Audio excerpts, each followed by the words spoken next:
My name is Rebecca Thorne.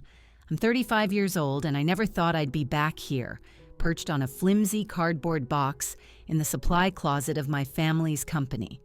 After a decade of building a life and a career worlds away, I imagined my homecoming would be, well, different.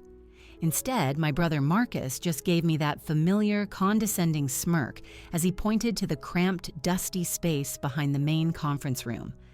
"Oh, just sit in the supply closet, Becca. We need the chairs for our important clients," he'd said, waving me away. What he didn't know, what none of them knew, was that the CEO of Apex Holdings, the very client they were all sweating bullets to impress, was already in the building. It was me.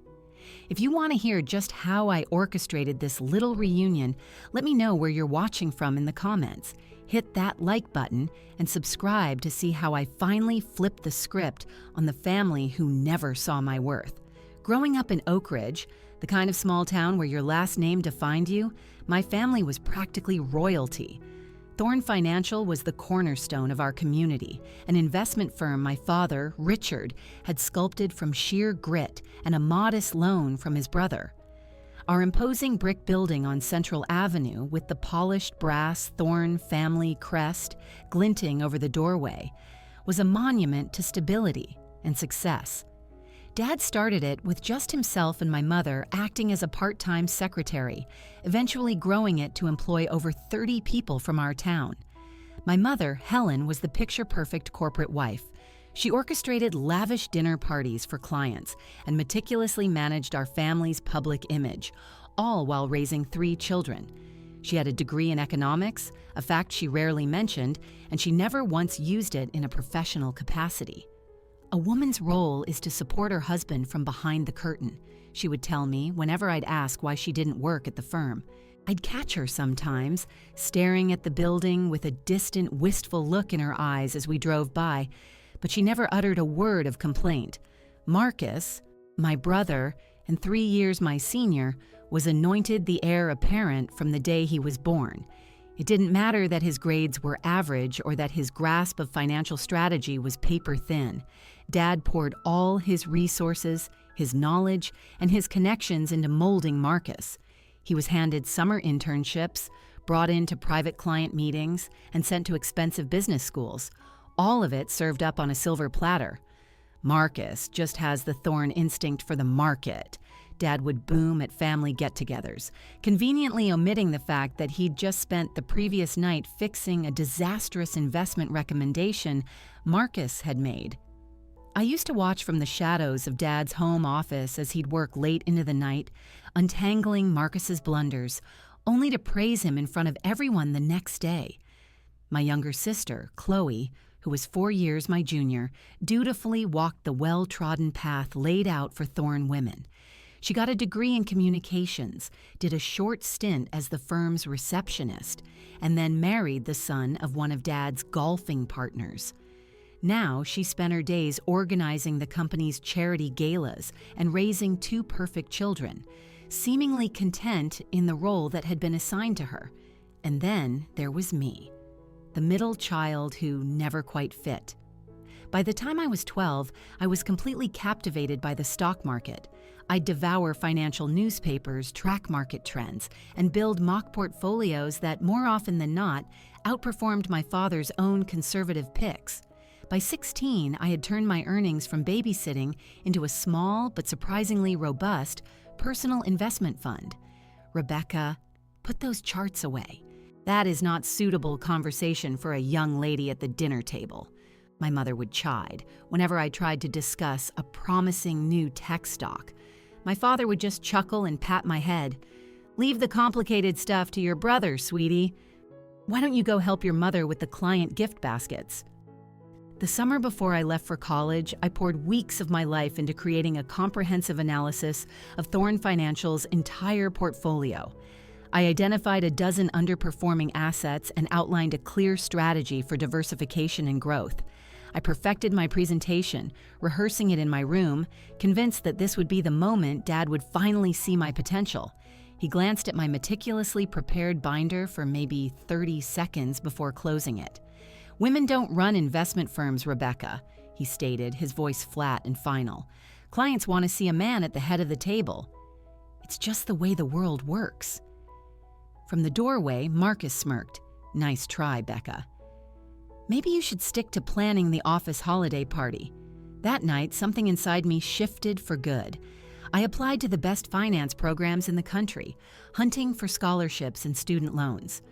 When the acceptance letter from Stanford's Graduate School of Business arrived with a substantial scholarship, I knew it was my only way out. The evening I told my family I was leaving Oak Ridge to carve out my own future in finance was the first time I ever saw true, unadulterated anger in my father's eyes.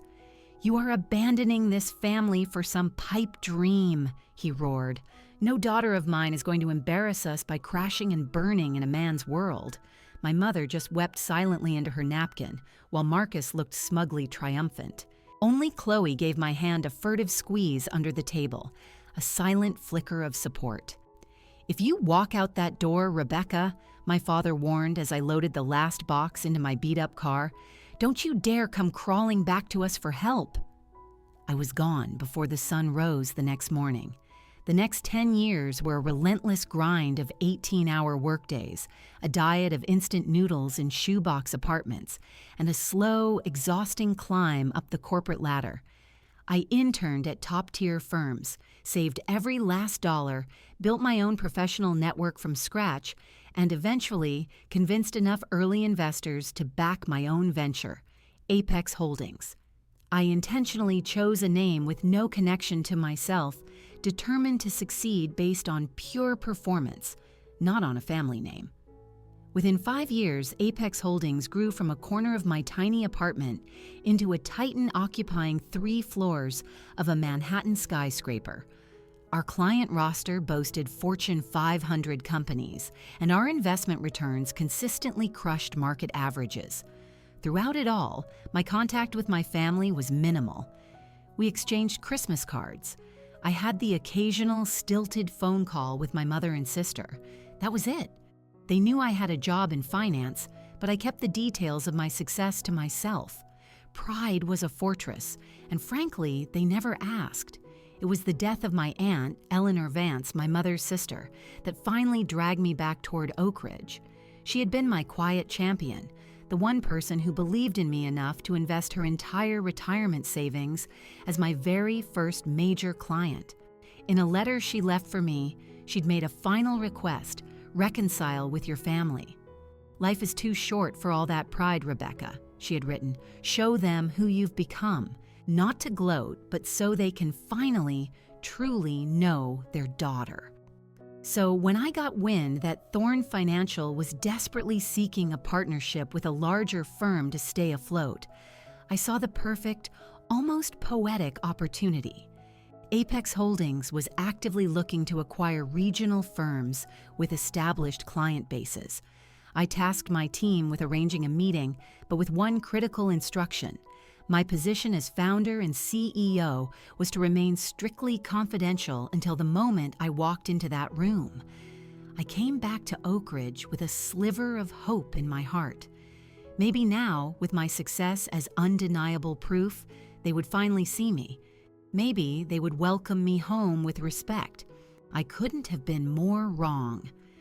The Oak Ridge I returned to was a town wearing a costume of change. The old cinema was now an artisanal coffee roastery. A trio of chain restaurants had replaced the beloved local diners, and the Thorn Financial building itself had swallowed the old hardware store next door.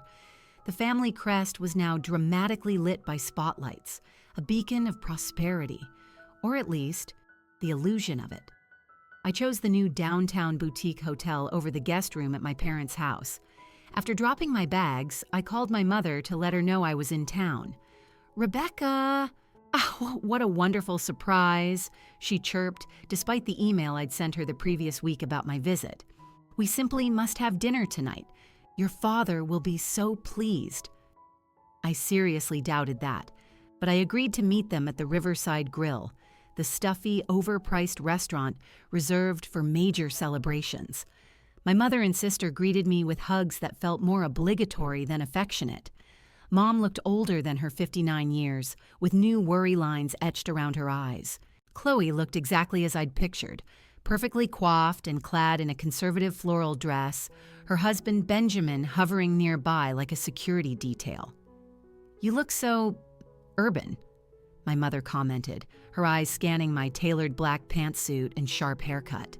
The unspoken comparison to Chloe's softer, more traditional look hung in the air. My father, of course, arrived late, making his customary grand entrance. Richard Thorne still knew how to command a room, even though his hair was now completely silver and his waistline had thickened. He gave me a stiff, formal embrace. "So the prodigal daughter returns," he said, his smile failing to reach his eyes. "What brings you back to our humble corner of the world after all this time?" Before I could formulate a reply, Marcus arrived with his wife Susan, a woman I'd only met once at their wedding. My brother had my father's height, but none of his gravitas. He had the soft, entitled look of a man who'd never known a real struggle, his flashy watch and designer suit screaming of unearned success. "Well, well, if it isn't little Becca," he drawled, using the childhood nickname I despised. "Still playing with your stocks and bonds in the big city?" "Something like that," I answered, keeping my tone neutral. It was too soon to show my hand. "I hear Thorne Financial is looking to expand." A flicker of something, surprise, maybe suspicion, crossed Marcus's face before his practiced grin snapped back into place. "Business is booming. We're just exploring a few strategic partnerships to take us to the next level." The rest of the dinner was a masterclass in superficiality.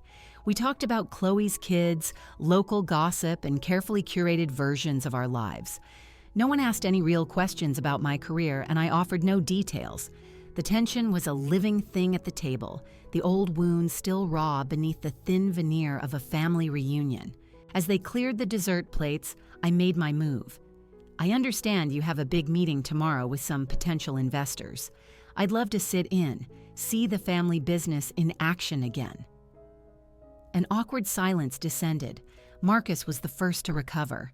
"Oh, that's just a lot of boring business talk, Becca. You'd be bored to tears." "Actually, I wouldn't. Finance is my world, after all," I said, my tone light but unyielding.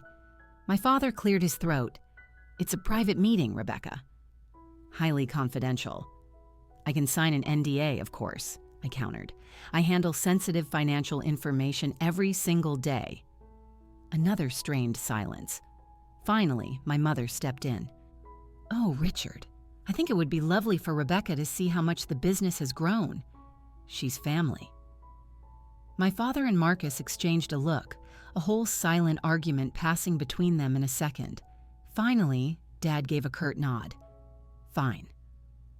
The meeting starts at 10. Don't be late." Back in my hotel room that night, I prepared for battle. I dove deep into Thorne Financial's public records, cross-referencing them with the internal data my team had already gathered. What I found was deeply troubling. Despite the expanded office and the facade of wealth, their growth had completely flatlined over the last 3 years. Their investment models were relics of a bygone era, and they'd lost several major institutional clients to more agile firms. They didn't just want this partnership, they were desperate for it. The next morning, I arrived at the office at 9:45 dressed in my armor, a charcoal gray power suit that had closed 9-figure deals in New York. The receptionist, a young woman named Jessica, looked flustered when I gave her my name. "Oh, Miss Thorne, I was told the meeting was moved to 11. My jaw clenched. So that was their game. "I must have misheard," I said smoothly. "I'll just wait." For the next hour, I sat in the plush reception area, a ghost in their machine. Staff hurried past, avoiding eye contact. I could see Marcus through the glass walls of the conference room, barking orders and directing preparations. He saw me sitting there. He never came out. At 10:30, my sister Chloe rushed in, looking apologetic. "Becca, I thought you weren't coming. Dad said you'd canceled." "Did he now?" I kept my voice even. "Just a little mix-up, I'm sure." Chloe fidgeted. "I'm sorry, things are tense here." The business isn't doing as well as they let on. Before she could say more, Marcus's assistant approached. I vaguely remembered her from high school. She gave me a sympathetic look. Ms. Thorne, Mr. Thorne asked me to tell you the meeting will start soon. The representatives from Apex Holdings are expected any minute. If only she knew. My executive assistant, Sarah, was sitting in a car 2 blocks away with my entire acquisitions team, waiting for my signal. We'd planned for them to arrive separately to maintain the element of surprise. Thank you, and please call me Rebecca. She nodded, lowering her voice. Everyone's on edge. Apex Holdings is a huge deal. We really, really need this to work. Is it that serious? I asked, feigning ignorance, though I knew the answer. She glanced around nervously. Between you and me? Yes, your brother has made some questionable calls. Just then, Marcus stormed out of the conference room, his face darkening when he saw me talking to his assistant. Jessica, those presentation packets need to be collated, now. She scurried off as he turned to me, a smile plastered on his face. Rebecca, glad you could make it. The meeting's about to start. I stood, gathering my briefcase. Wonderful. I'm looking forward to it. His smile tightened. Just remember, this is a very important meeting. These Apex people could make or break us. So please, try not to say anything unless you're spoken to. The patronizing tone made my blood boil, but I kept my composure. I understand the gravity of the situation, Marcus. As we walked toward the conference room, I could feel the anxious energy buzzing in the air. They had no idea their savior was already in their midst, watching and judging their every move. The conference room was prepped for a royal visit. A large floral arrangement dominated the polished mahogany table, and leather-bound portfolios with the Thorne Financial logo sat at each place setting. A slick, but ultimately hollow presentation was queued up on the massive screen. Name cards marked the seats for my father, Marcus, the firm's lawyer Gerald Miller, and several empty spots labeled Apex Holdings. There was no place card and no seat for me. You look different, my father commented as he entered, eyeing my suit with a mix of surprise and disapproval. My dark gray Armani suit was a world away from the soft pastels my mother and sister wore. Professional attire for a professional meeting, I replied calmly. Marcus snorted. What would you know about professional meetings, Becca? Playing with your little online portfolio is hardly the same as running a family business. I bit my tongue, reminding myself that the ultimate victory would be worth this temporary humiliation. I've sat in a few important meetings. Well, this one actually matters, he shot back. Apex Holdings manages over $10 billion in assets. Their acquisitions team is considering us. This could double our client base overnight. If only he knew I had personally built that acquisitions division from the ground up. My father straightened his tie. Rebecca, perhaps it would be best if you just observed from the side. These are delicate negotiations. Yes, Marcus chimed in, a little too quickly. We can't have any distractions. As more staff and a few local business owners invited for the presentation filed in, I was left standing awkwardly by the wall. Gerald Miller, the company lawyer who had been my father's loyal bulldog for decades, gave me a curt nod and nothing more. The room was getting crowded. We seem to be short on space, Marcus announced loudly, his eyes zeroing in on me with undisguised glee. Rebecca, why don't you sit in the supply closet? We need these seats for our important clients. He gestured to a small door at the back of the room, a space I knew was filled with old marketing materials and office supplies. A wave of hot shame washed over me as heads turned in my direction. Of course, I said, my voice miraculously steady. Anything to help the family business. The supply closet was every bit as demeaning as Marcus had intended. Cardboard boxes filled with outdated brochures were stacked precariously. A broken chair listed in the corner, and the single fluorescent bulb overhead flickered and buzzed. The only saving grace was a small, grimy window into the conference room, allowing me to see and hear everything while being completely removed from it. I had to shove several heavy boxes aside just to create a space to sit. Dust immediately settled on my expensive suit, and the air was thick with the smell of toner and decaying paper. Through the window, I watched Marcus glad-handing a few local business owners, occasionally shooting a smug glance in my direction. "Can you believe she just showed up expecting a seat at the table?" I overheard him mutter to Gerald. 10 years without a real phone call, and suddenly she wants to play businesswoman. Women rarely grasp the complexities of high finance, Gerald agreed, his voice loud enough to carry through the thin wall. Best to keep her out of the way. I closed my eyes and took a slow, deep breath, fighting the urge to storm out. Leaving now would be a surrender, a confirmation of their dismissive view of me. I had built a $10 billion company from scratch. I had weathered global financial crises that had shattered stronger firms. I had earned the respect of Wall Street's most ruthless players. I could endure a few hours of my family's pathetic condescension. The memory of a lifetime of this treatment fueled my resolve. I remembered being 14 and presenting my first stock analysis, only for my father to pat me on the head and tell me to leave the numbers to the men. I remembered Marcus taking credit for an investment strategy I'd developed that won him a top prize in a college competition. I remembered every casual dismissal, every condescending smile, every door slammed in my face. Through the window, I watched my father call the meeting to order. He spoke of the Thorn financial legacy, of their traditional values, of their vision for growth. Then Marcus took the floor, presenting outdated market projections and wildly optimistic forecasts that made me physically cringe. Any competent analyst would see right through the inflated metrics. Our partnership with Apex Holdings will allow us to expand into new global markets while maintaining the Thorn family values that have served this community for 3 generations, Marcus concluded with a flourish of practiced sincerity. I glanced at my watch. Sarah and my team would be arriving in 30 minutes.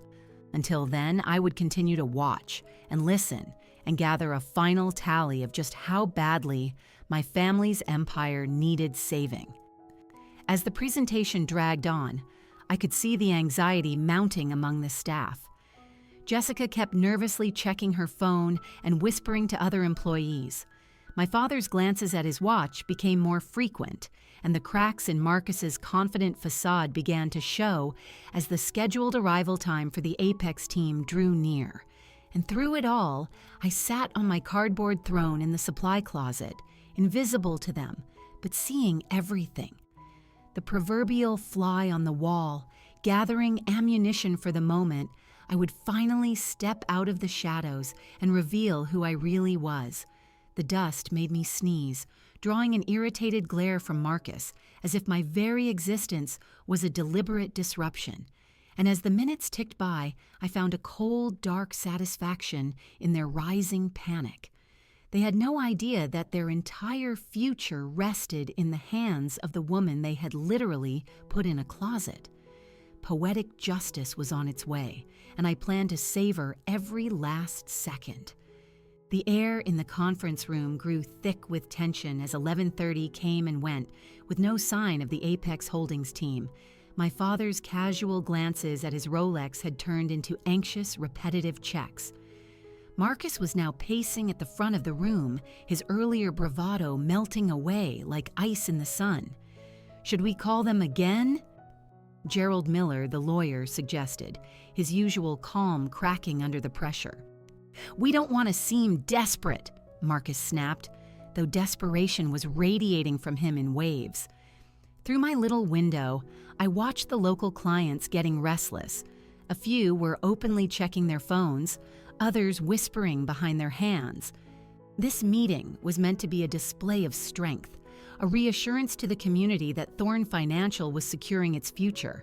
Instead, it was becoming a public humiliation. "Perhaps they're stuck in traffic," my father offered, though his voice lacked conviction. "The city is nearly 2 hours away." I had to suppress a smile. My team was, in fact, parked just around the corner waiting for my text. This delay was entirely by design. Marcus began barking orders at Jessica to call the Apex offices again, his tone sharp and demeaning. She hurried out of the room looking like she was on the verge of tears. His treatment of his staff was telling.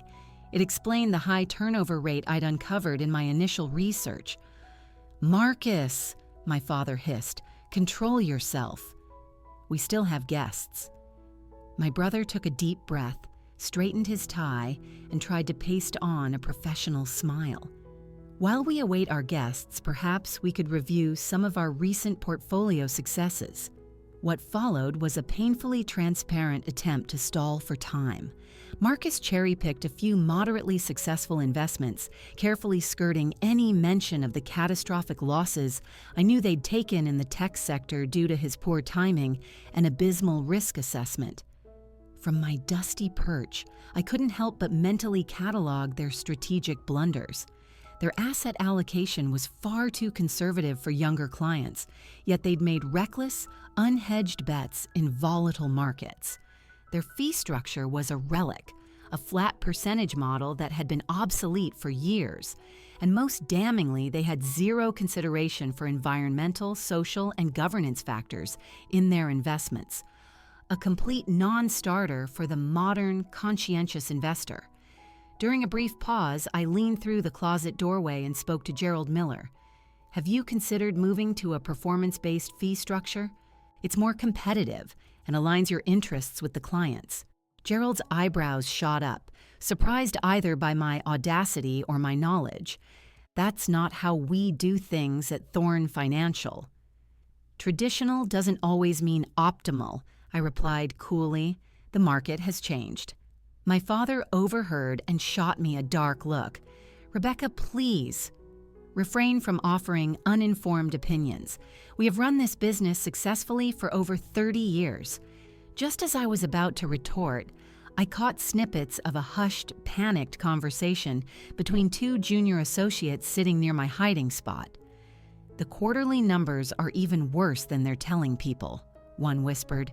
"The county school district just pulled their pension fund last week." "That was 15% of our total assets under management," the other replied, his voice strained. "If this Apex deal doesn't happen..." So the situation was even more dire than I thought. Thorn Financial wasn't just looking for a partner to grow, they were looking for a lifeline to survive.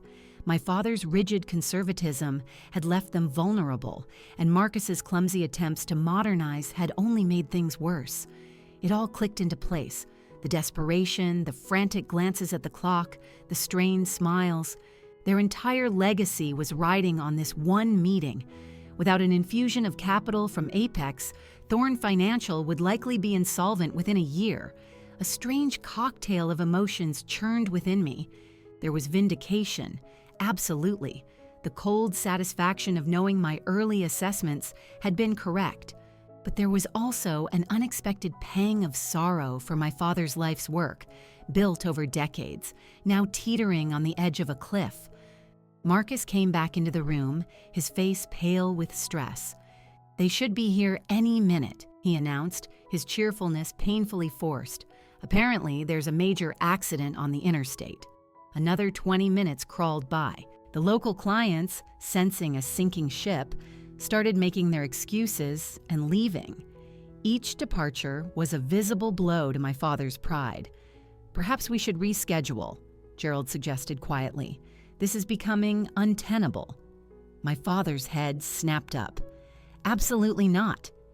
This deal is essential. We will wait as long as it takes."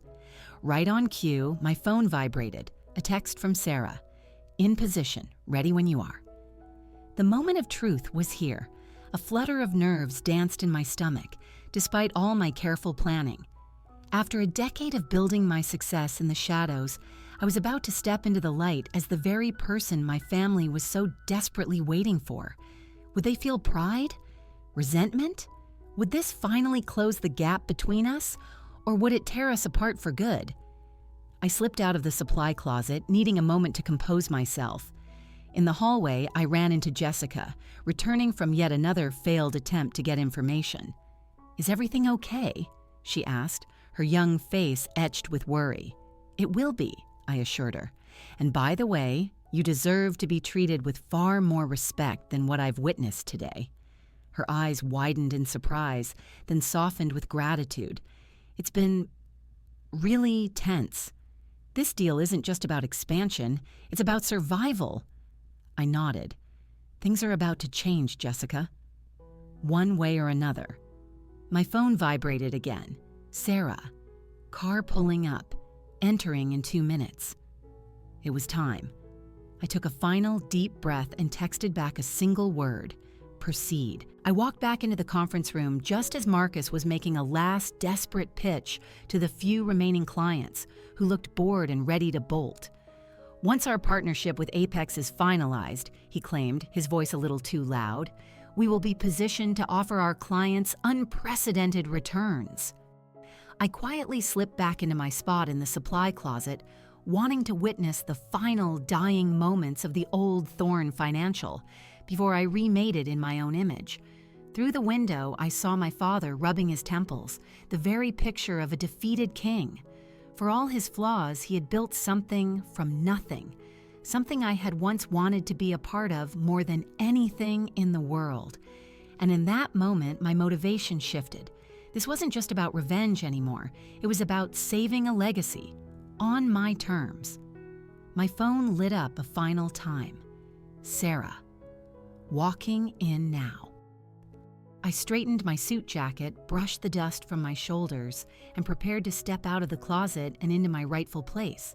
The moment I had spent 10 years imagining was finally here.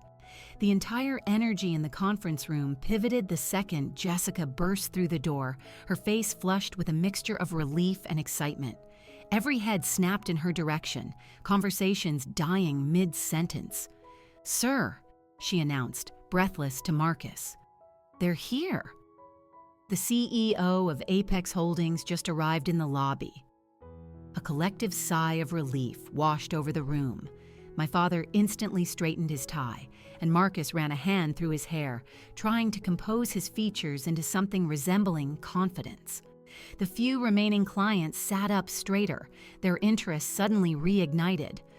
"Show them in! Immediately!" Marcus commanded, his voice cracking with a nervous tremor. "And bring the good coffee." This was my cue. I stepped out of the supply closet, smoothing the lapels of my Armani suit. No one paid me any mind. All eyes were fixed on the main entrance. I took a position at the back of the room, standing tall and still. The door swung open. Everyone leaned forward. But it wasn't a delegation of executives who entered. It was just one person. My executive assistant, Sarah, impeccably dressed in a navy suit, a tablet held in her hand. A ripple of confusion went through the room. "Where are the others?" Marcus whispered loudly to Jessica. Sarah's gaze swept the room with cool professionalism until her eyes met mine. She gave me the slightest of nods, our prearranged signal. "Sir, the CEO of Apex Holdings is here," Jessica repeated, gesturing toward the door with growing bewilderment. A moment of stunned silence hung in the air as everyone looked from Sarah to the empty doorway and back again. Marcus began to fidget. "I am the CEO of Apex Holdings," I announced, my voice clear and steady, cutting through the silence like a surgeon's scalpel. Every single head in the room swiveled to face me.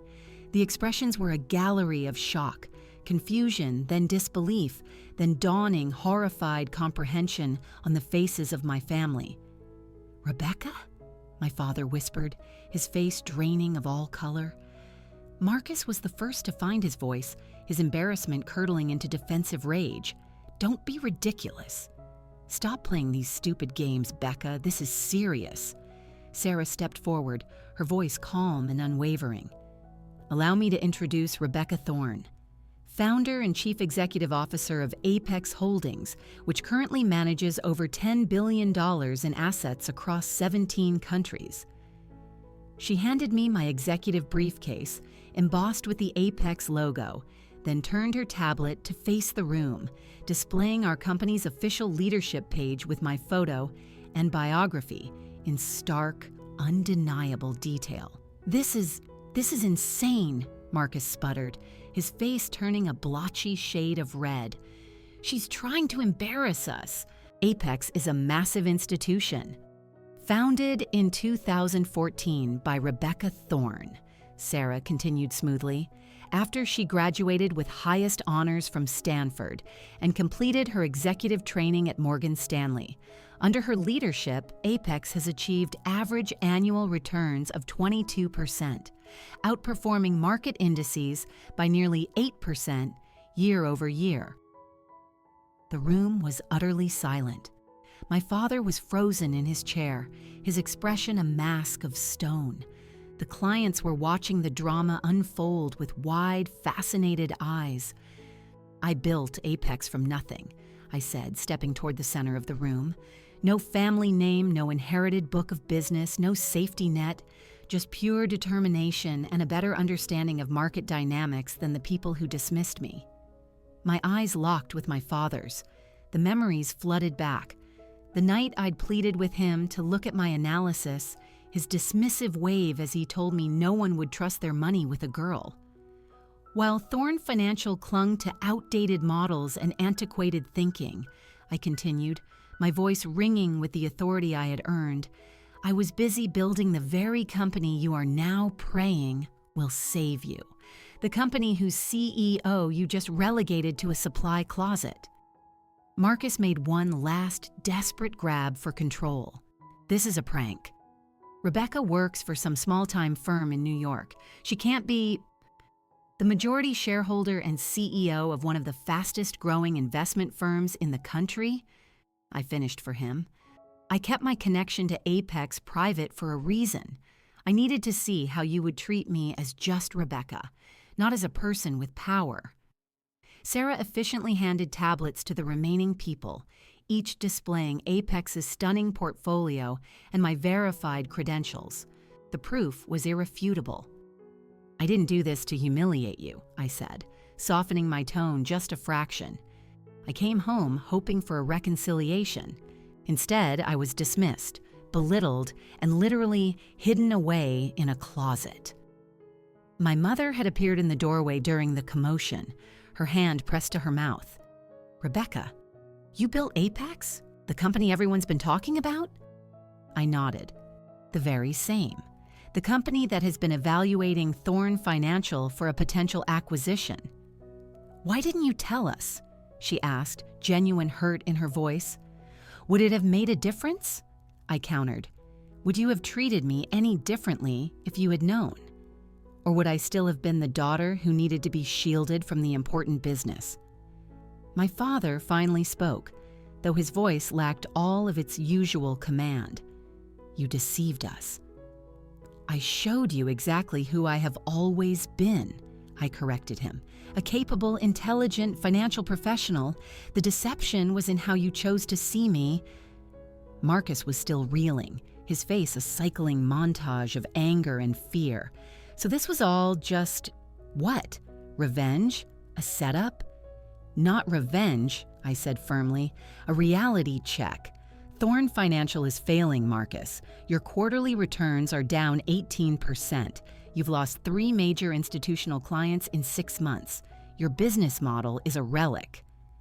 My brother's face crumpled as I laid bare the family's dirty laundry in public. For a split second, I saw the insecure little boy he'd always been, hiding under layers of bravado. My father stood up slowly, his authority stripped away. "Rebecca, perhaps this discussion should be continued in private." "No," I said, my voice unyielding. "I have spent my entire life being told that these conversations were not for me." "That ends today. Everyone in this room deserves to know the truth about the company they've entrusted with their future." I turned to the clients. "Thorne Financial has a proud history, and that has value. But it also has deep structural problems. It needs to change if it's going to survive." An uncomfortable quiet settled over the room. The power dynamic had been irrevocably shattered. The patriarchs had been exposed, their judgment called into question by the daughter they'd cast aside. "So what happens now?" Gerald Miller asked, ever the pragmatist. Is Apex still considering an acquisition? All eyes, including my father's, turned to me, and for the first time in my entire life, I saw something new in his gaze: uncertainty. The great Richard Thorne was looking to me for the answer. The feeling was both profoundly satisfying and deeply sobering. That, I said clearly, depends entirely on what happens next. I gave a nod to Sarah, who opened the conference room doors. My executive team filed in, 5 impeccably dressed professionals, the elite acquisitions unit of Apex Holdings. They moved with a quiet efficiency that transformed the stuffy family meeting into a high-stakes corporate negotiation. "Allow me to introduce my team," I said, moving to the head of the table, the seat my father had occupied just minutes before. Marcus Wells, our CFO, Jessica Liu, head of acquisitions, Benjamin Taylor, our lead counsel, Diana Rodriguez, client relations director, and Thomas Blackwell, our chief investment strategist. The contrast between my polished, confident team and the shell-shocked representatives of Thorne Financial was stark. "Let's address the reality of the situation," I began. "Thorne Financial needs this deal. Your liquidity is dangerously low, your client acquisition rate is negative, and your overhead is 22% above the industry average." Marcus made a choked sound of protest, but was silenced by a weary wave from my father, whose eyes never left my face. "Based purely on the numbers," I continued, "my CFO has recommended an acquisition offer of 65 cents on the dollar, followed by a significant and painful restructuring." My father visibly flinched. James looked like he was going to be sick. "However," I said, allowing a sliver of warmth into my voice, "numbers don't tell the whole story.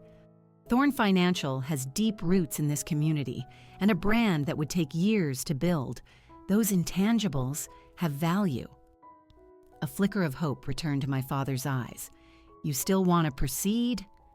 "I am prepared to offer terms," I replied carefully, "but they are new terms based on what I have witnessed today." I nodded to my team, who began distributing new folders. "You will find 3 potential acquisition structures, each with different implications for current management." Marcus snatched his folder, his hostility replaced by a desperate hope. "So we would still have leadership roles?" "That depends," I said, my gaze steady, "on your willingness to modernize and your commitment to a healthier corporate culture." I then addressed the clients directly. "As potential future clients of Apex, you deserve to know that we operate on principles of transparency, sustainable growth, and ethical investing. Our fee structure is performance-based because we only succeed when you do."